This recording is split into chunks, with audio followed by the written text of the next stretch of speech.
Buenos días a todos. Mi nombre es Marika Chazera. Trabajo en el Instituto Francés en Buenos Aires en la cooperación universitaria y quería agradecerles de su presencia hoy y para sus presentaciones que van a hacer, y también a nuestra presidenta de mesa, Cristina Vázquez, a quien voy a dar la palabra para presentaros. Gracias. Bien. Gracias, Melika, por la invitación.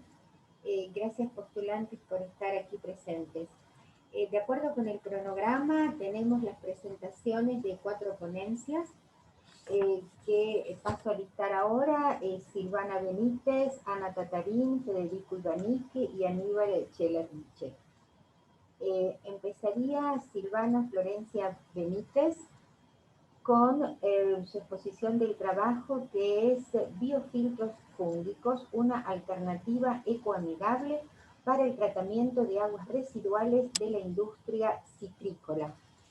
Algunas referencias respecto a Silvana.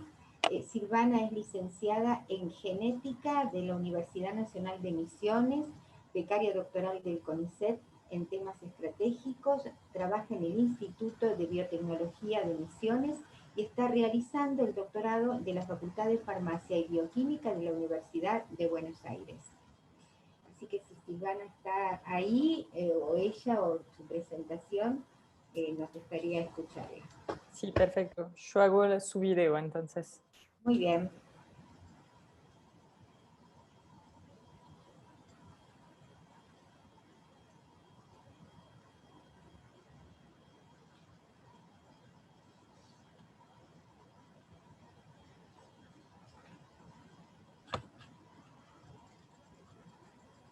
Hoy trata sobre el desarrollo de biofiltros fúngicos.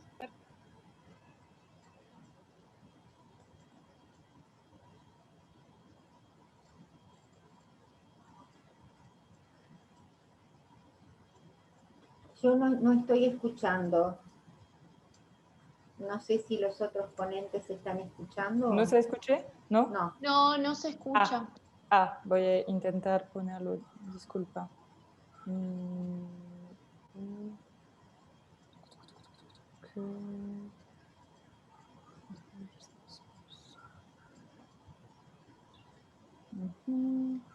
Ok.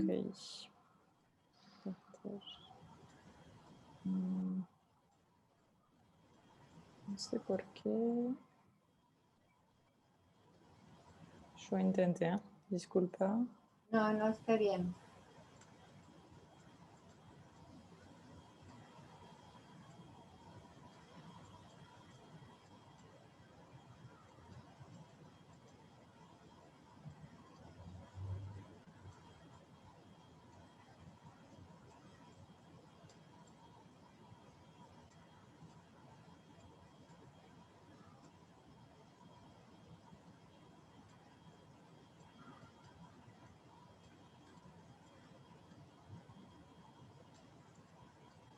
Sí.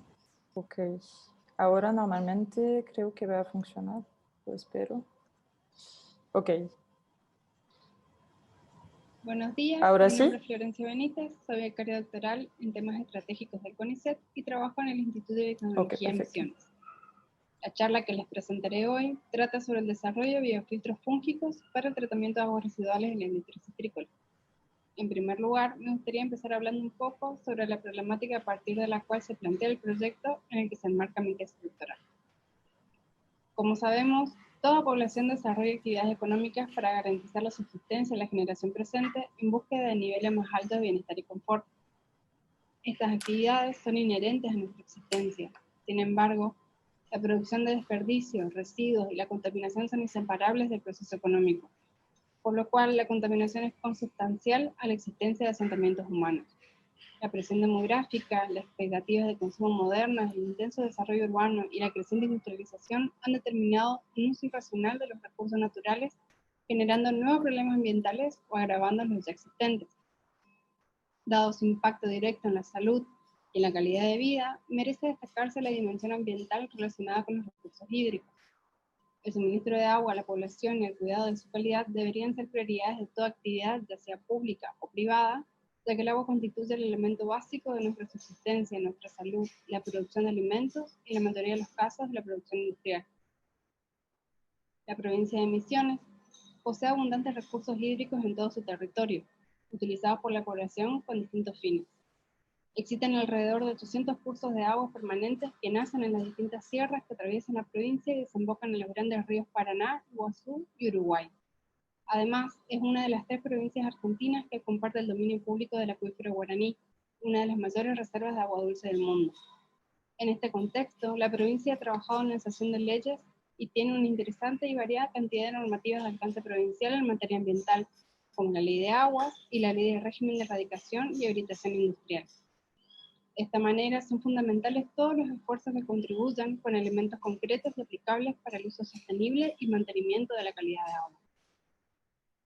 En el caso de las plantas industriales, estas requieren agua no solo como parte de sus procesos, sino también para generar vapor o para labores de mantenimiento. Si el agua no se incorpora al producto o forma parte del agua de servicio, se transforma en un efluente industrial que es necesario gestionar en una forma ambientalmente adecuada.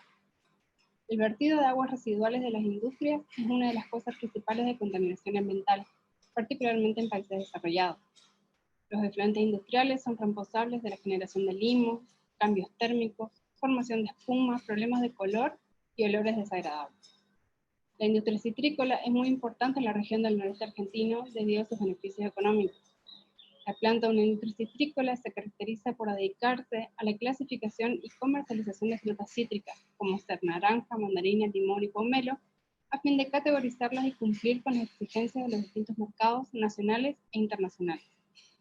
De esta clasificación surge una categoría de cítricos destinados a la producción de jugos concentrados y la coproducción de los respectivos aceites esenciales y ceras de las cáscaras de fruta. Particularmente, el sector de la industria que se dedica a la fabricación de jugos genera grandes volúmenes de aguas residuales coloreadas difíciles de tratar. Estos efluentes se caracterizan por su alta carga orgánica, bajo pH, color y por contener restos de pesticidas y terpenos genotóxicos. Además, las características físico-químicas de estas aguas residuales son altamente variables, debido a que la cantidad y tipo de fruta procesada varían estacionalmente, como así también por las variaciones en el programa operativo de la planta. Esto ha resultado en una creciente preocupación sobre los potenciales efectos adversos de estos contaminantes sobre la biota acuática y la salud pública a través de la contaminación de los suministros de agua potable. Las plantas de tratamiento de aguas residuales reciben aguas con una composición alta en contaminantes donde posteriormente algunos son eliminados. Así el agua puede reciclarse para usos industriales o de ciertos servicios, o bien retorna a los ríos, lagunas y lagos, dependiendo de su ubicación. El tratamiento de las aguas residuales permite disminuir la contaminación de los sistemas acuíferos, abatir daños a los sistemas naturales y mantener adecuadamente las condiciones de vida de la población. En el caso de la industria citrícola, el sistema de tratamiento más utilizado es el biológico intensivo, mediante el uso de lodos activados, donde la materia orgánica y los compuestos contaminantes son degradados por bacterias aerobias o facultativas. Sin embargo, este tipo de plantas de tratamiento suele tener baja eficiencia. Las principales desventajas de este tipo de sistemas son su inestabilidad y dificultad de operación debido a la variabilidad del efluente, quiebres en el proceso debido a picos en la liberación de aceites esenciales y alto costo de mantenimiento. Por otro lado, el uso de tratamientos extensivos, como las lagunas, representan alternativas más simples y de menor costo de construcción, mantenimiento y operación. Pero a su vez, estos sistemas requieren la disponibilidad de grandes áreas de terreno y largos periodos de retención para poder enfrentar la variabilidad de las aguas residuales. Estas lagunas pueden ser anaerobias o aireadas. En el primer caso, la principal desventaja es la generación de olores desagradables que afectan a la población, y en el segundo, el costo de energía asociado a la aireación. Debido a las limitantes que presentan los sistemas actuales, muchas investigaciones se han dirigido al desarrollo de sistemas alternativos de tratamiento. En este sentido, la biofiltración mediante sistemas de cama empacada es una tecnología emergente para el tratamiento de aguas residuales con alta carga orgánica. Este sistema involucra mecanismos físico-químicos como filtración, sorción e intercambio iónico, como así también mecanismos biológicos por degradación metabólica, permitiendo la degradación de materia orgánica simple y compuestos tóxicos complejos. Se ha reportado el uso de este tipo de bioreactores aplicando hongos inmovilizados en diferentes soportes para el tratamiento de aguas residuales. Este tipo de método resulta interesante debido a que permiten altos niveles de degradación, mayor resistencia del organismo a los cambios ambientales y la posibilidad de escalado para tratar los volúmenes generados. Si bien hay estudios sobre el tratamiento de aguas residuales empleando esta tecnología, pocos se han hecho sobre efluentes reales, los cuales resultan desafiantes por su complejidad y gran cantidad de materia orgánica. La provincia de Misiones, debido a su rica biodiversidad, es una región donde pueden encontrarse una gran variedad de hongos con gran potencial hidrolítico y oxidativo. Estos hallazgos en aislamientos de la selva subtropical de Misiones no son inesperados, ya que diversos informes similares han hecho hincapié sobre la fisiología adaptable y los sistemas enzimáticos heterogéneos de estos hongos aislados de ambientes subtropicales severos. Diversos estudios han evaluado la capacidad de hongos nativos de Misiones y sus sistemas enzimáticos para la microremediación de diferentes contaminantes recalcitrantes como bifenilos policlorados, tintes y licor craft, demostrando que pueden aprovecharse para aplicaciones biotecnológicas. De esta manera, nos propusimos desarrollar un biofiltro utilizando hongos nativos y movilizados en biomasa lignocelulósica de bajo costo para el tratamiento de aguas residuales de la industria citrícola como una alternativa ecoamigable que supere las limitantes en los tratamientos actuales. Muchas gracias. Bueno, ok, perfecto. No te escuchamos. Muy bien, Perfecto. Silvana, ¿nos escucha Silvana? Sí. Sí, está escuchando. Creo que no sé porque no tenía buena conexión, no ¿Y la veo cómo? como espectadores. No. Y entonces no hacemos preguntas para Silvana. No, al Bueno, final. bueno, Gracias. muy bien. Em, Bueno, muy bien. Creo que hay otro niño que está en esa condición. Bueno, ahora vamos a, sí, ahí la tenemos a Ana Silvia Catarín. Muy bien, que es nuestra segunda ponente. Les cuento algo de Ana, licenciada en genética, recibida en la Facultad de Ciencias Exactas, Químicas y Naturales, también de la Universidad Nacional de Misiones, Argentina. Actualmente es becaria doctoral del CONICET, está en su segundo año de beca y está haciendo su doctorado en la Facultad de Farmacia y Bioquímica también de la Universidad de Buenos Aires. Así que Ana nos va a hablar sobre microremediación, compostaje como estrategias promisorias para la limpieza de suelos contaminados con cromo 6. Muy bien, Ana. Te escuchamos. Bueno, buenos días. Muchas gracias por la presentación. Voy a pasar a compartir pantalla, ¿sí? Ustedes me avisan si se ve. Debería poner F5.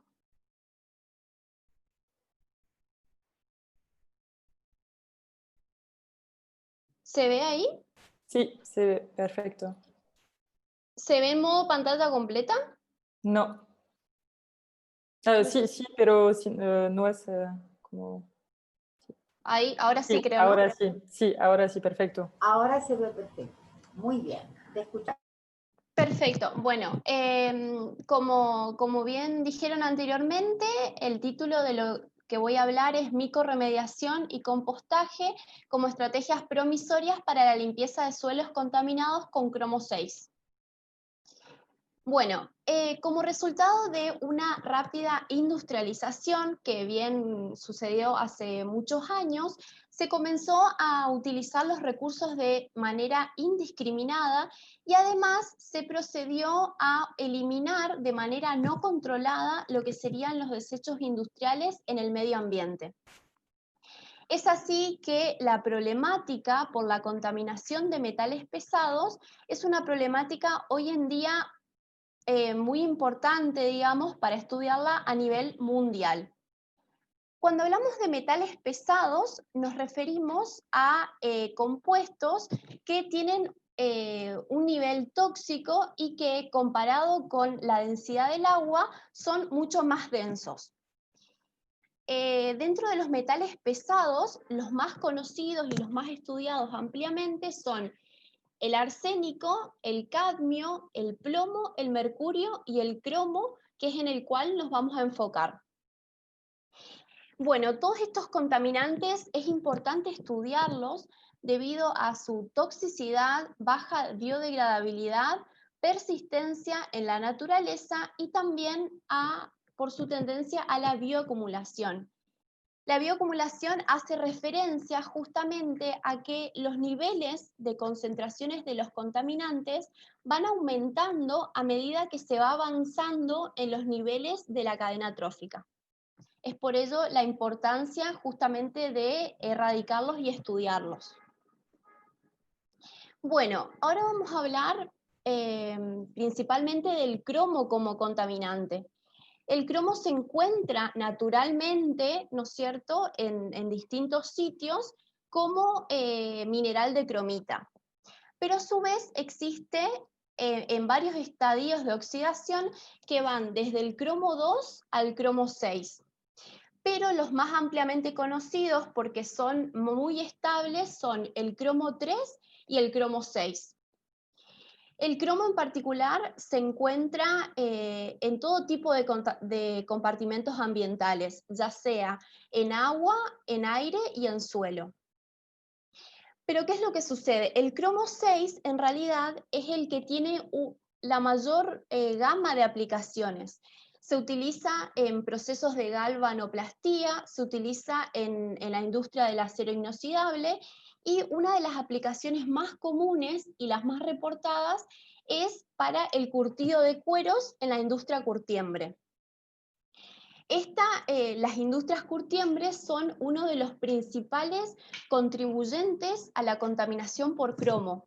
¿Por qué? Porque utilizan cromo como parte del proceso de curtido del suelo y el cromo en realidad no se llega a absorber del todo en el cuero y lo que hace es eliminarse a los efluentes. Y es de esta manera que puede llegar a las aguas, ¿no es cierto? Y también al suelo. Bueno, cuando hablamos de vía de exposición al cromo, podemos decir que tenemos dos vías principales.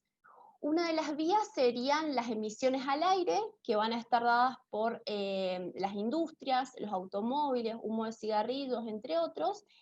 Y también vamos a tener la contaminación del agua, que es justamente lo que estuvimos hablando, que se va a dar a través de vertidos industriales y lixiviación de las aguas residuales o de los efluentes. Ahora bien, dentro de las rutas más críticas de exposición al cromo está justamente la contaminación del agua. ¿Por qué? Porque si bien las emisiones del aire pueden afectar, digamos, a la mayoría de los humanos, plantas, etcétera, es la contaminación del agua la que va a hacer que el cromo, ¿no es cierto?, contaminante llegue a la mayoría de la población.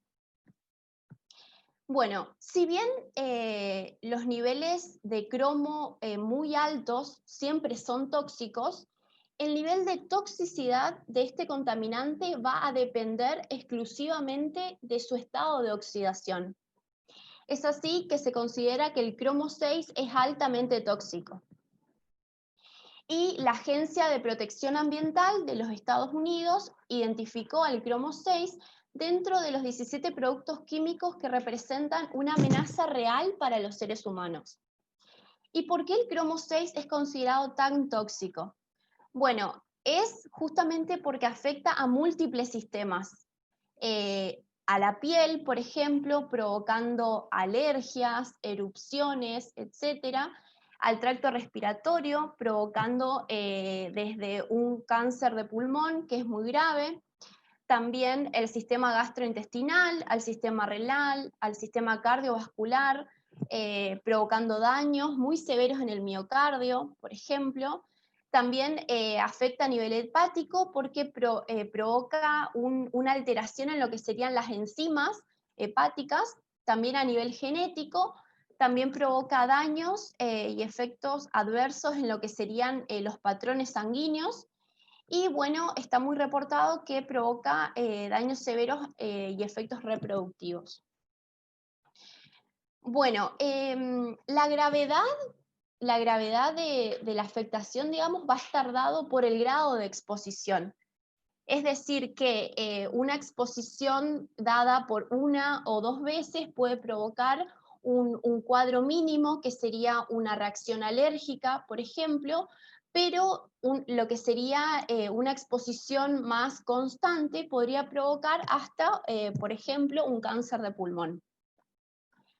Bien, bueno, los mecanismos tóxicos del cromo 6 van a estar dados por procesos fisiológicos complejos que van a involucrar múltiples rutas e interacciones con moléculas propias del ser humano, ¿no es cierto?, como ser, por ejemplo, el ADN o las proteínas. Bien, el cromo 6 no solamente afecta a los humanos, sino también a las plantas y a los animales.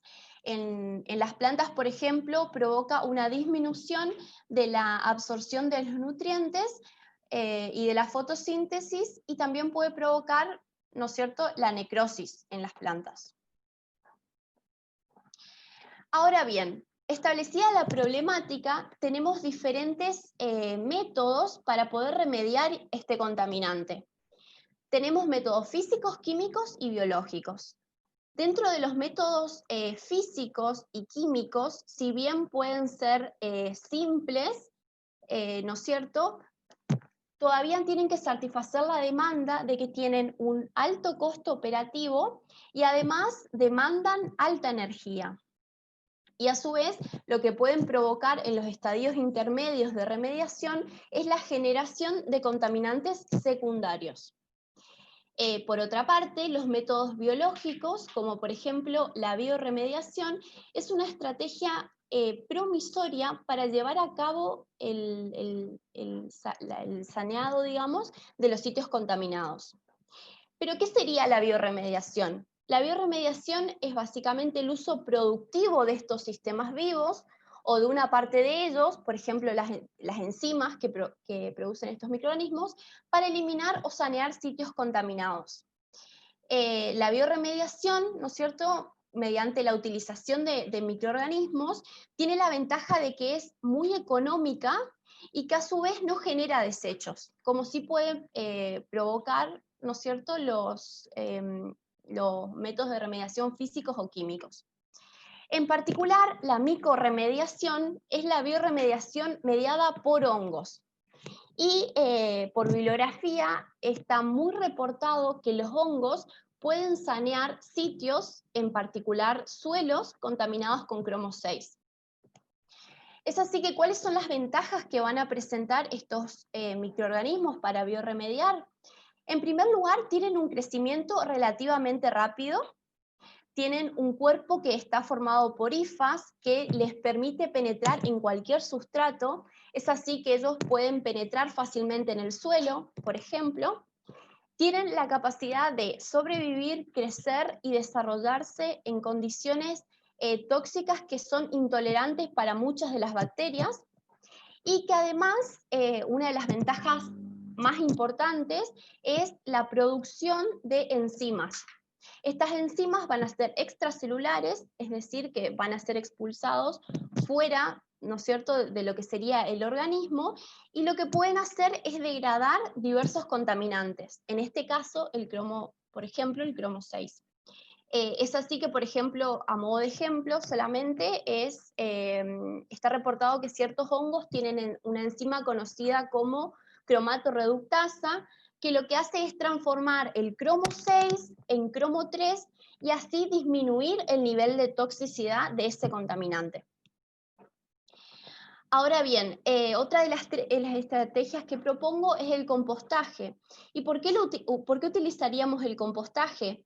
Bueno, el compostaje es una mezcla de sustancias en descomposición, ¿no es cierto?, que lo que permite es absorber y precipitar metales pesados.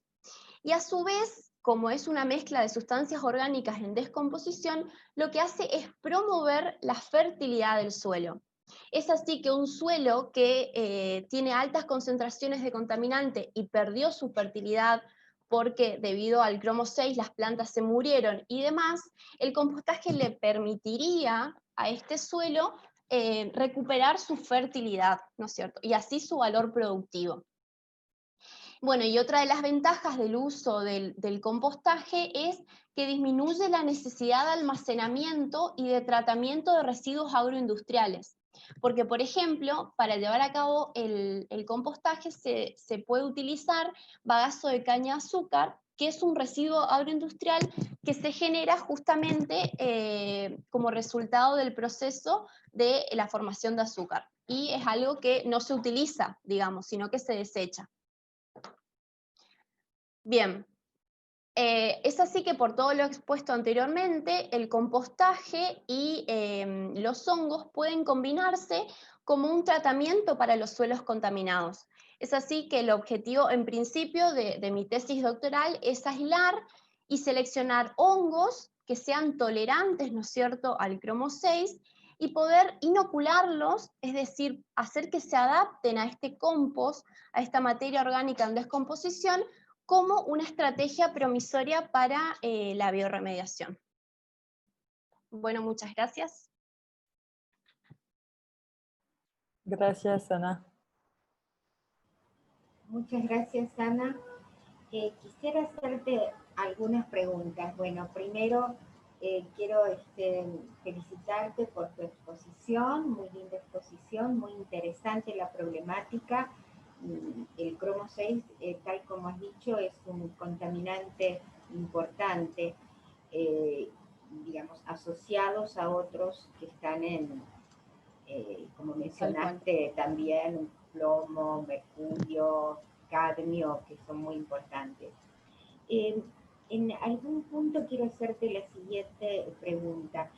Habías mencionado que el cromo era un producto, o sea, las sales de cromo se utilizan para el tratamiento de los cueros, efectivamente, y entonces en el tratamiento de los cueros, las curtiembres, el cromo que no usan los desechan a los cursos de agua. Sin embargo, en tu presentación vas a estar enfocada a lo que sería el uso en compostaje. ¿Has pensado también en utilizar de alguna manera estos hongos bajo alguna forma, por ejemplo, en algún filtro o en algún otro absorbente que te permitiría también utilizarlo para el tratamiento de aguas? Claro, en realidad mi tesis doctoral en principio está planteada para sanear suelos contaminados con cromo. Exacto. La idea es justamente aplicar el compostaje, ¿no es cierto?, con los hongos en el suelo. Sí, porque nosotros lo que hicimos, los hongos que aislé en un principio, digamos, son hongos provenientes del suelo y tolerantes al cromo 6. Pero también, obviamente, está reportado que hay hongos, ¿no es cierto?, que pueden eliminar cromo 6 presentes en efluentes también. Sí. ¿Bajo qué mecanismos comprobarías la disminución del contenido de cromo en un suelo? ¿Alguna técnica analítica tenés pensado como para hacer este control? Es decir, tener antes y después del tratamiento con el hongo para decir disminuyó en tanto la presencia de cromo en el suelo. Sí, bueno, nosotros utilizamos una técnica analítica que se llama la técnica de difenilcarbazida, que lo que hace es justamente evaluar la disminución del cromo 6.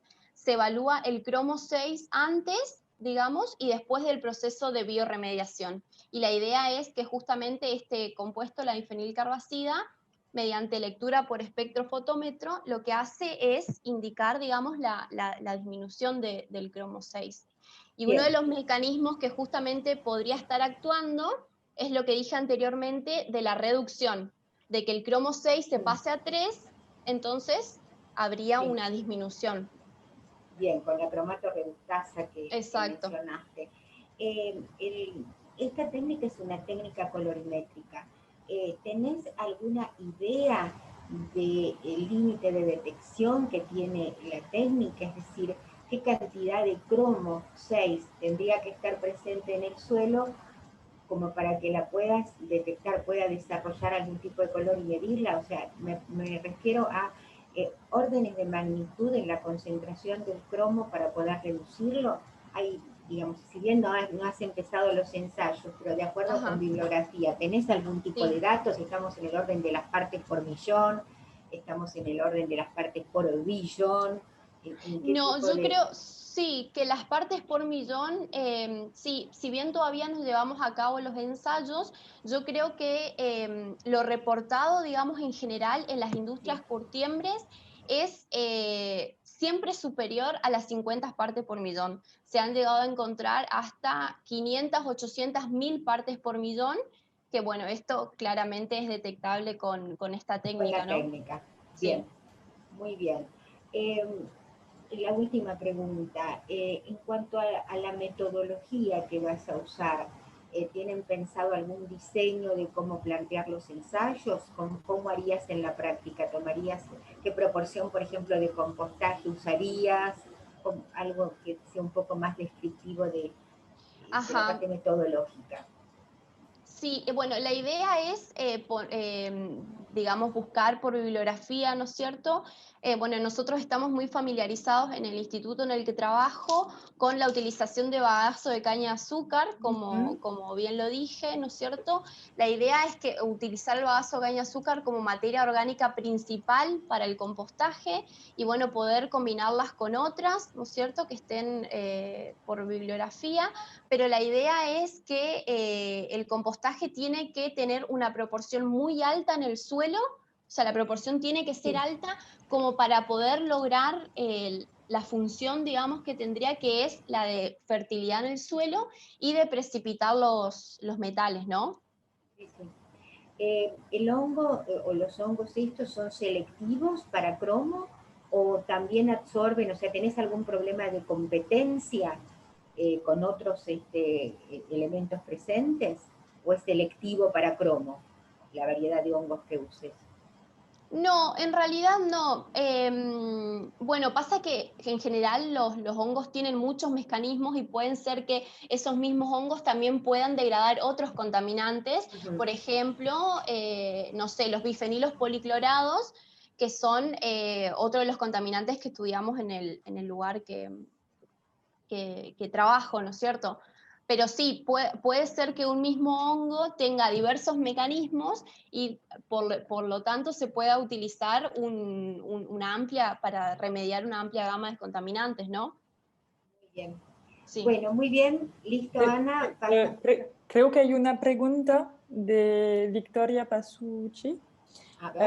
Para Ana, en los hongos no podría haber una absorción del cromo 6 que se debería tratar luego, o simplemente pasa de cromo 6 a cromo 3. Bien, muy buena pregunta. Exacto. Dentro de los mecanismos que utilizan los hongos, uno de los más reportados es la absorción, ¿no es cierto? Que el hongo incorporaría el cromo dentro, digamos, de su maquinaria. Pero ¿qué pasa? Lo reportado es que cuando el hongo absorbe, ese hongo en general también puede transformarlo. Es decir, cuando el cromo 6 puede pasar a través de la membrana plasmática del hongo, ya se puede convertir en hongo 3, en cromo 3. Entonces estaría haciendo un doble mecanismo, ¿no? Pero bueno, también creo que puede pasar que la bioabsorción sea solamente de cromo 6 y bueno, como parte del metabolismo pueda llegar a transformarse o no. Pero por eso, digamos, puede ser utilizada cualquier estrategia. Puede ser utilizada tanto la bioabsorción como la reducción. En realidad creemos, digamos, que la reducción sería lo más efectivo porque el cromo 3 es claramente menos tóxico que el cromo 6. Sí. Gracias. Bueno, muchas gracias a ustedes. No, muy bien. Bueno, pasaríamos entonces a Federico Martín Ibáñez, que lo tenemos ahí presente. Federico es licenciado en Ciencias Químicas de la Universidad de Buenos Aires, con especialización en síntesis orgánica. En el año 2019 comenzó el doctorado en Ciencia y Tecnología Mención Química de la Universidad Nacional de San Martín bajo beca doctoral del CONICET, con lugar de trabajo en el Instituto de Investigación e Ingeniería Ambiental bajo la dirección del doctor Roberto Candal y del doctor Matías Butler. Su trabajo de doctorado se centra en el estudio de los productos de transformación y mecanismos de degradación ambiental de distintos contaminantes emergentes presentes en lagunas por medio de la espectrometría de masa.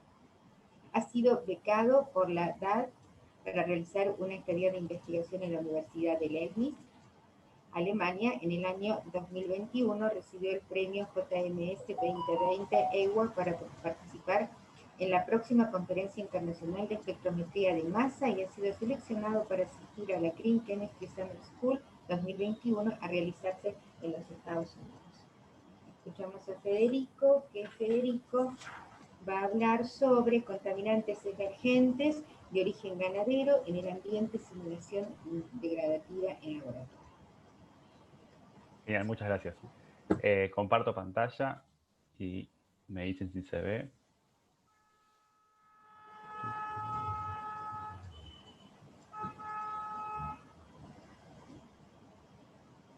Ahí está, ¿se ve en pantalla completa? Sí, se ve en pantalla completa. Perfecto. Bien, bueno, muchas gracias.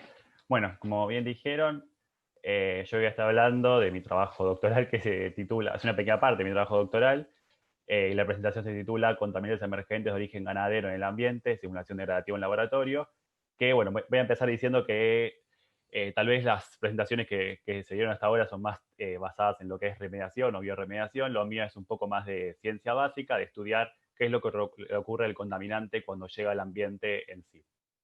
Entonces, para empezar, digamos, sobre lo que es la problemática, ¿qué sería un contaminante emergente?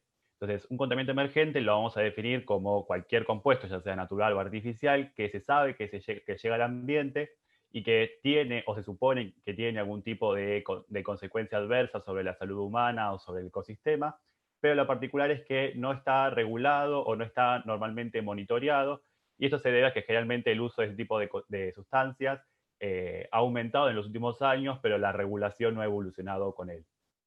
En particular, dentro de lo que es el origen ganadero, que es lo que se centra en mi estudio de doctorado, este tipo de contaminantes van a ser sustancias veterinarias que se utilizan para aumentar la producción ganadera. O sea, en particular, antibióticos y hormonas, que son los que yo me centro, pero también otro tipo de sustancias como antiinflamatorios, antiparasitarios. Todas sustancias que realmente se utilizan constantemente para aumentar la producción. Acá abajo, a ver si yo puedo colocar de forma de láser. Bueno, hay un par de moléculas como para ejemplificar la diversidad de estructuras químicas que hay de este tipo de sustancias, como para mostrar que hay una gran cantidad de diversas. Entonces, para empezar, dentro de la problemática es por qué estudiar los contaminantes emergentes, en particular de origen ganadero, y por qué a los hormonas y antibióticos se los considera como contaminantes. Entonces, para empezar, en los últimos años ha habido un aumento de la producción ganadera, un aumento del consumo de carne, acá en Argentina sobre todo lo que es el aumento del consumo de carne de porcina, y eso trae, además lo aparejamos con que en general hay una baja absorción de este tipo de drogas en el ganado, entonces eso hace que más del 50% de la dosis administrada no se absorben en el animal, y además lo sumamos a que en general se utiliza de forma continua, es decir, ese tipo de drogas no se utiliza de forma puntual en ciertos casos, sino que en general se la administra constantemente en el alimento, en el agua, por inyección, por parche, para evitar enfermedades, para aumentar el crecimiento. Pero bueno, eso hace que con el tiempo se vaya acumulando en los diferentes residuos de los animales, en lo que serían desechos ganaderos. Estos desechos después se almacenan y pueden tener diferentes tipos de futuros. Por un lado, pueden ser tratados de forma simple, generalmente un tratamiento biológico, y luego son descartados, por ejemplo, en cuerpos de agua superficiales, como lagos o lagunas. Pueden ser utilizados como fertilizantes en cultivos, y eso hace que después los contaminantes propios pueden después, por procesos de filtración o lixiviación, llegar a aguas subterráneas sin contaminar nuevamente aguas potables. Entonces eso hace que justamente una vez que llega el animal, se pueden distribuir fácilmente por diferentes tipos de ambientes. Y luego, bueno, como Ana había explicado, lo que es el proceso de bioacumulación, o sea, el aumento de la concentración de esos contaminantes a medida que ingresa en la cadena alimenticia, se bioacumula, llega a aguas potables, alimentos, y puede obviamente entonces afectar el ecosistema y llegar a lo que es al humano propio. ¿Qué consecuencias puede tener? Entre lo que son antibióticos, lo más importante como consecuencia es que permiten la aparición y progresión de bacterias y genes resistentes a antibióticos. Eso está relacionado con lo que es la emergencia sanitaria que hay hoy en día, con un gran aumento de casos de enfermedades ocasionadas por bacterias multiresistentes, es decir, bacterias que son difíciles de tratar porque son resistentes a una gran cantidad de antibióticos. Y entre lo que son hormonas, la principal consecuencia que tienen es que funcionan, se los conoce como disruptores endócrinos, porque justamente en el organismo van a desequilibrar, digamos, todos los procesos regulados por algunos procesos regulados por hormonas, como por ejemplo la fertilización, la maduración sexual, la diferenciación sexual, tanto en animales como en humanos, y además como característica es que suelen poder actuar en concentraciones muy bajas del nivel de los ppb. Entonces, acá ya definí que entonces las hormonas y antibióticos son contaminantes, pueden tener consecuencias, y qué es lo que pasa entonces cuando llega al ambiente propio, ya sea agua o suelo. Entonces pueden ocurrir diferentes procesos. El contaminante se puede degradar y dar nuevos productos de transformación. Estos nuevos productos pueden ser nuevamente degradados, pueden ser más persistentes que el compuesto original, es decir, pueden quedarse como tal y ser retenidos por largos periodos de tiempo, pueden ser más o menos tóxicos. El contaminante también puede ser absorbido en el suelo y ser retenido ahí o ser degradado en el suelo, puede bioacumularse en la cadena trófica, o sea, realmente hay una gran cantidad de procesos. Todos estos procesos ahora van a depender de una gran cantidad de variables. Va a depender del tipo de molécula que estamos hablando, o sea, la estructura molecular, además de que va a depender de las condiciones ambientales, va a depender del pH, va a depender de la presencia de oxígeno, la presencia de luz, la presencia y diversidad que haya de microorganismos, entre otros factores. Entonces, como para resumir, hay muchos destinos de estos contaminantes, hay muchas variables que fijan estos destinos. ¿Por qué nos interesaría estudiarlo esto? Porque si uno después en el futuro quiere establecer mejores sistemas de regulación, mejores sistemas de monitoreo de estos contaminantes, debería saber cuál es el destino de ese contaminante, porque tal vez es mejor seguir un cierto metabolito, un cierto producto que es más persistente, o si uno quiere establecer mejores sistemas o sistemas de remediación más eficientes que digamos, de cierta forma, ataquen directamente cierto producto que es más tóxico. Entonces, todos estos digamos, futuros aplicaciones dependerían del estudio de del destino de los contaminantes. Para poder estudiar, digamos, qué es lo que le pasaría al contaminante en el ambiente, una de las opciones, que es lo que yo realizo en el tesis doctoral, es hacer experimentos de simulación degradativa. Es decir, hacer test de degradación y de biodegradación de estos contaminantes, tratando de simular lo más correctamente posible las condiciones ambientales.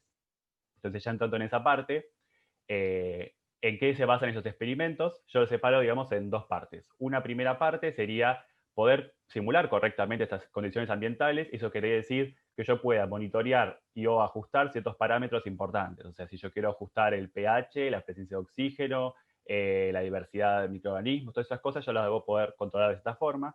Y lo haría en lo que se llaman reactores de degradación, o yo los denomino como reactores de degradación, que son en realidad recipientes acondicionados en laboratorio simples, que después voy a detallarlos un poco más. A medida que van ocurriendo estas reacciones de degradación, uno va sacando muestras y los va analizando para poder detectar e identificar cuáles son esos productos que se van formando a medida que ocurre la degradación. Y esto lo hago a través de un equipo en particular, bastante complejo, que se llama HPLC masa o cromatografía líquida de alta performance acoplada a espectrometría de masa, que es un equipo que permite en primera instancia separar todos los compuestos de la muestra y luego a medida que se van separando uno va obteniendo lo que serían las masas moleculares y cierta información estructural que nos permite después obtener la información de qué compuestos son con un tratamiento posterior.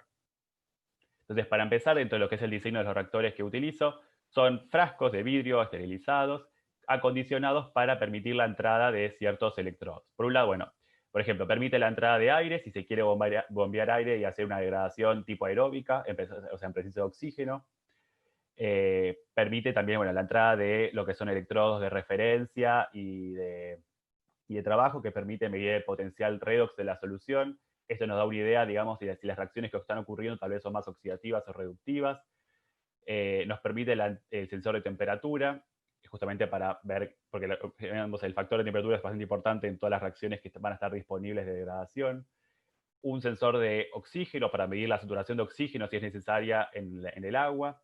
un electrodo de pH, justamente para controlar el pH de la solución, y la entrada de una jeringa a través de un tapón que permite sacar muestra a medida que ocurre la degradación.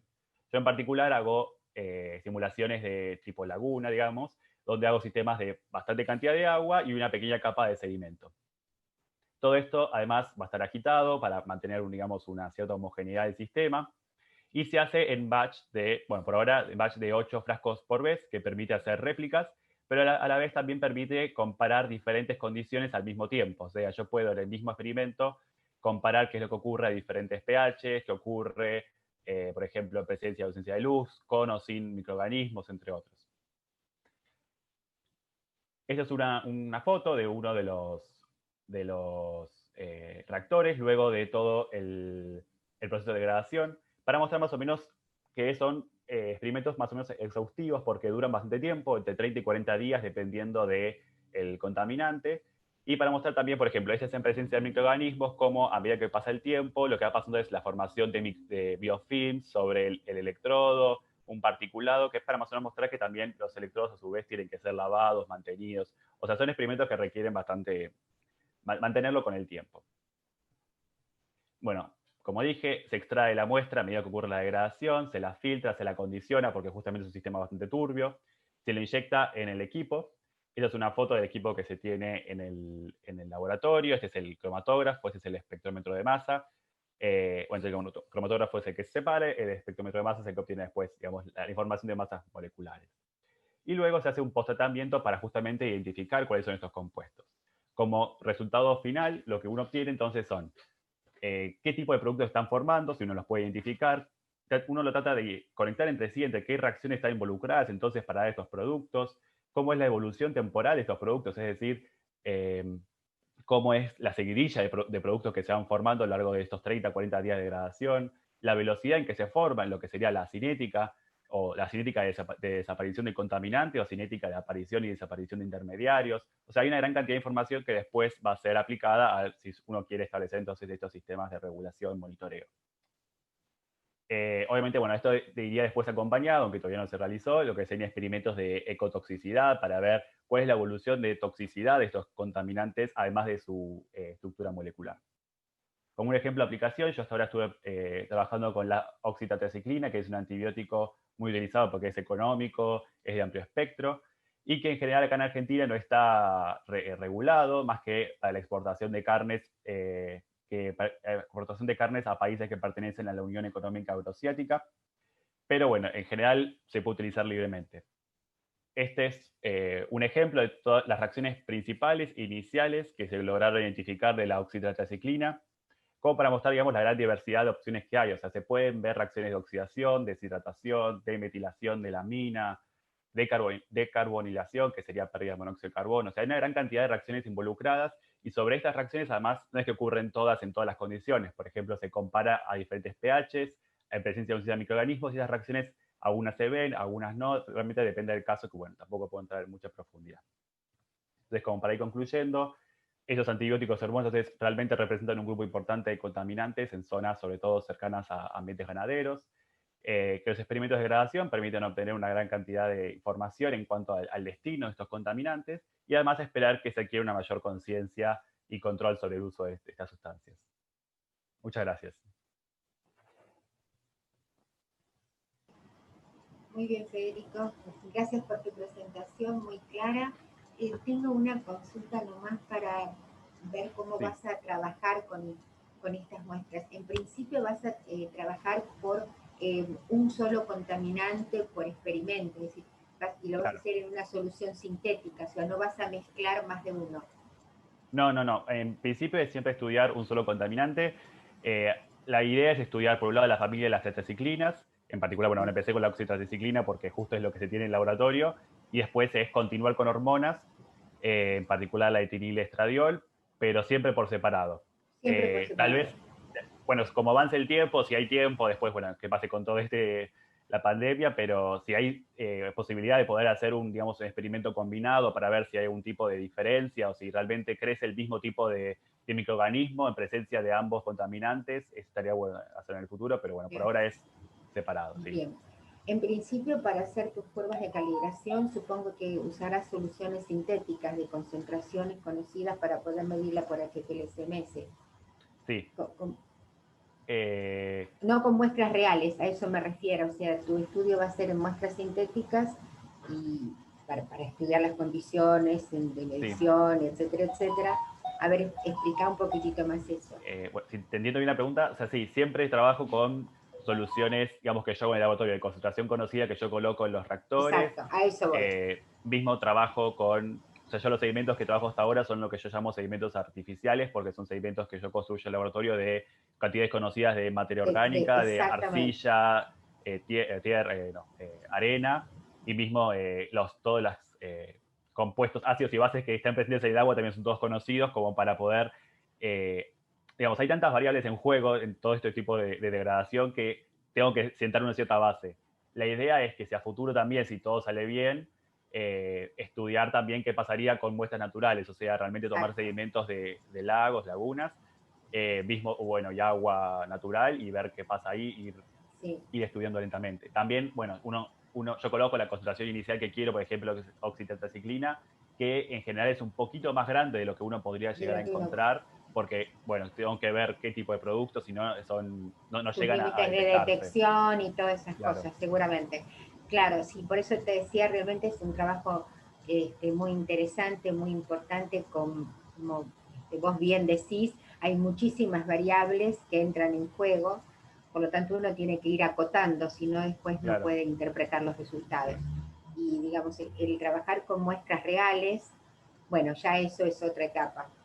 Sí. O sea que, sí, además, como claro, sí. Como yo vengo de un ambiente tal vez más químico, siempre estoy acostumbrado a lo que es más limpio, entonces empiezo por eso y después me metería en lo que es más sucio, digamos. Sí, se ve perfectamente, y digamos, nosotros los químicos en general, bueno, trabajamos en soluciones sintéticas para determinar bien los parámetros de medición en cada una de las situaciones, sobre todo cuando utilizamos un instrumento, y bueno, el tema de la muestra real es un desafío, porque ahí, digamos, estamos en el sistema real, hay cosas que quizá nosotros no las pensamos en las muestras sintéticas, se empieza a ver fenómenos de competencia, y bueno, es un desafío para el químico. Muy bien, bueno, gracias Federico, y nos queda la última presentación, que creo que también va a ser en video, ¿verdad? Sí, eso es. Malika. Sí, bueno, voy a presentar igual al postulante. Sí. A ver, aquí está, un minutito. Es Aníbal. Sí. Sebastián Cherecha. Sí.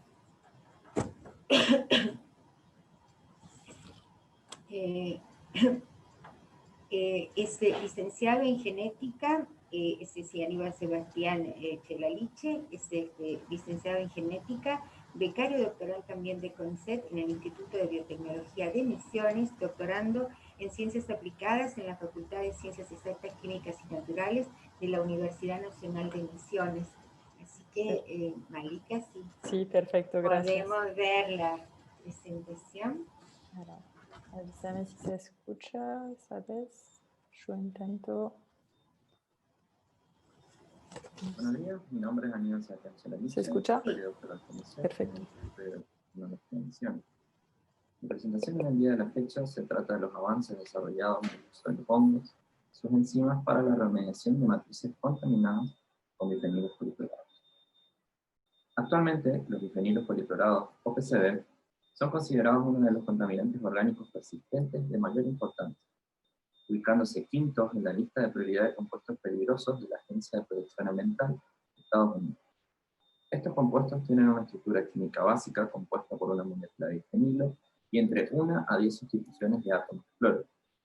Si bien su producción, para su uso como lubricantes y refrigerantes en transformadores, condensadores y equipamiento electrónico, ha sido prohibido desde los años 70, la contaminación ambiental como consecuencia del derrame, transporte y depósito inadecuado aún persiste. Estos compuestos son altamente lipofílicos y con capacidad de bioacumularse en las células, causando efectos agudos y crónicos en el sistema inmune, reproductor, endocrino y nervioso. Actualmente, las estrategias para la remediación de las matrices contaminadas con PCB son muy exigentes desde el punto de vista técnico y financiero. Además, perturban enormemente el ambiente que se desea remediar, por lo que terminan siendo disruptivos y poco sustentables. Entre los más usados se tienen los métodos de cavar y descartar, cavar e incinerar, y el dragado, deshidratación y deposición en caso de los sedimentos de cuerpos de agua. En cambio, una alternativa que ha tomado relevancia en estos últimos años es la del uso de microorganismos o sus enzimas para la degradación de los anabióticos, lo que se conoce como bioremediación. Esta metodología, en comparación a la remediación tradicional, es mucho más sustentable por la poca alteración al ecosistema, ya que la mayoría de las veces se utilizan microorganismos que ya se encuentran adaptados a remediar. En este contexto, los hongos son extensamente usados, lo que se conoce como microremediación, ya que se ha visto que son óptimos degradadores de compuestos recalcitrantes como los tintes, hidrocarburos aromáticos, organoclorados, entre otros. Mucho de esto se debe a que tienen una batería enzimática especializada y presentan un crecimiento característico que permite un mejor acceso a la materia contaminada, muchas veces funcionando como carreteras para el transporte de otros microorganismos con capacidad remediadora. En relación a los bifenilos policlorados, es muy conocido el metabolismo por parte de diferentes cepas bacterianas que tienen la capacidad de degradar eficazmente bifenilos con hasta 2 átomos de cloro y otras pocas con capacidad de degradar congéneres con más sustituciones de cloro. Estas bacterias tienen un clúster de genes denominado BPH que codifica para una serie de enzimas que son capaces de abrir los anillos aromáticos y de cortar los uniones. Un gran problema de este metabolismo es la capacidad de estas cepas para poder metabolizar los ácidos clorobenzoicos, producto final de su metabolismo. Generalmente es más tóxico que el congénere de origen, por lo que muchas veces se deben utilizar estrategias de cocultivo con cepas bacterianas que puedan degradar estos compuestos. En cambio, en la degradación de los PCB por parte de los hongos de distribución blanca, se vio que son capaces de alcanzar altos porcentajes de remoción. Aquí se vio que hongos fueron capaces de obtener porcentajes de recuperación menores al 5%, lo que se traduce en un 95% de remoción. Además, a partir de los análisis de los metabolitos producidos durante la degradación, mediante cromatografía gaseosa aplicada a un espectrómetro de masa, se pudo determinar un posible camino en la degradación, pero sin poder identificar qué enzimas estaban activando en cada paso. Se evidencian así la hidroxilación de los bifenilos, la metilación de los mismos y luego diferentes oxidaciones o reducciones de los grupos funcionales de cada compuesto. En nuestro laboratorio se comprobó que la cepa LBM105 del cloruro pulmonario posee una excelente tolerancia al crecimiento en medios suplementados con PCB, evidenciado por su rápido crecimiento y su alta capacidad de remoción. Una ventaja adicional de este género fúngico es que no produce ninguna micotoxina, y hasta se lo comercializa como no comestible, por lo que su manejo no es perjudicial para el ser humano. Se vio que esta cepa tiene una capacidad de remoción de PCBs al día 28 cercanas al 90% de los PCBs totales en medio líquido, con el pico de remoción ubicado en las inmediaciones del día 21. A partir de estos resultados, se eligió el día 21 para realizar un estudio protónico total, utilizando espectrometría de masa para determinar aquellas proteínas que se encontraban sobreexpresadas o reprimidas en presencia de los anabióticos. Este ensayo se obtuvo de un total de 313 proteínas identificadas en el tratamiento y de 564 proteínas identificadas en la condición control. El total de proteínas identificadas se vio que 185 estaban presentes en ambas condiciones y que 39 estaban sobreexpresadas en presencia de los PCBs y que 53 estaban reprimidas en presencia de los PCBs. Se encontró que las proteínas involucradas en la actividad lignolítica de los hongos de distribución blanca, es decir, las casas y peroxidáceas versátiles comunes del género, se encontraban sobreexpresadas. Estas proteínas oxidasas tienen la capacidad de generar especies reactivas del oxígeno que, atacando a los bifenilos, causan la hidroxilación de los mismos y la ruptura del aminón de los anillos aromáticos. Se vio, además, una sobreexpresión de reductasas y la presencia de una carboxilisterasa, todas estas involucradas en la primera fase del metabolismo de los anabióticos. En cambio, se notó que las proteínas que se encontraban subexpresadas, la mayoría estaban involucradas en la producción proteica. Esto nos habla un posible estrés ribotóxico al cual están sujetas las células fúngicas por la presencia de este tipo de contaminantes, lo que decrece la traducción neta de la célula, limitando la traducción a los procesos metabólicos básicos para la supervivencia del célula. Así también se vio una reducción de proteínas presentes en el metabolismo del carbono, proteínas con actividad proteolítica y chaperona. Si nos centramos en las proteínas que solo fueron identificadas en la condición de exposición a los PCBs, se ve la presencia de dos tipos de catalasa fúngica, que pudiera tener una función de ayudar a soportar el estrés oxidativo del peróxido de hidrógeno, que funciona como oxidante en la reacción de las peroxidasas, así como también ayudan a soportar el estrés oxidativo producido por la presencia propia de PCBs. Además, se identificaron tipos de lacasas y peroxidasas versátiles solamente encontrados en esta condición que tienen un rol protagónico en la modificación de los PCBs. Así, también diferentes reductasas y oxidasas. Además, se nota la presencia de una glutatión hexatransferasa, una enzima involucrada en la segunda fase del metabolismo de los semibióticos. Finalmente, vale la pena mencionar la presencia de la ceratoplatanina, proteínas vinculadas con la morfogénesis de la pared fúngica, fenómeno que se vio reflejado cuando se observó el micelio de este hongo en presencia de los PCBs, donde se vio un micelio con mayor cantidad de fíbulas y de una menor densidad que en el caso control, lo que permitiría un mayor acceso al oxígeno por parte del hongo. En cambio, cuando se observan las proteínas expresadas únicamente en la condición control, se observa una mayor cantidad de proteínas involucradas en el metabolismo del carbono y de los lípidos, así como una mayor proporción de enzimas involucradas en la traducción proteica. Esto nos dice que la adición de los PCBs causa una represión de estas enzimas debido al estrés ribotóxico al cual están sometidas las células del hongo, y también de la toxicidad de este tipo de contaminantes. De esta forma, si volvemos a analizar los resultados del análisis de metabolismo secundario, podemos ver que la hidroxilación de los anillos bifenilos estaría dada por muchas de las enzimas oxidorreductasas típicas de los hongos de expresión blanca, así como también la ruptura de los anillos. Luego, las reducciones consecuentes a los diferentes metabolismos se daría por medio de las reductasas y también la hidrólisis de diferentes ésteres y la conjugación posterior comparte carboxilesterasas y glutationes estamperasas. La capacidad de poder conocer el rol de cada una de estas enzimas en un metabolismo capaz de alcanzar altos porcentajes de remoción nos permite el desarrollo de estrategias de remediación más eficaces para las matrices contaminadas presentes en nuestro medio. Muchas gracias. Bueno. Perfecto. Bueno, muy bien. Creo que terminamos con las Sí. exposiciones de la mesa, ¿verdad, Malika? Sí, eso es, sí. Sí, sí. Entonces, gracias a los espectadores, gracias a los exponentes, gracias a vos también, Cristina. Y sí, también.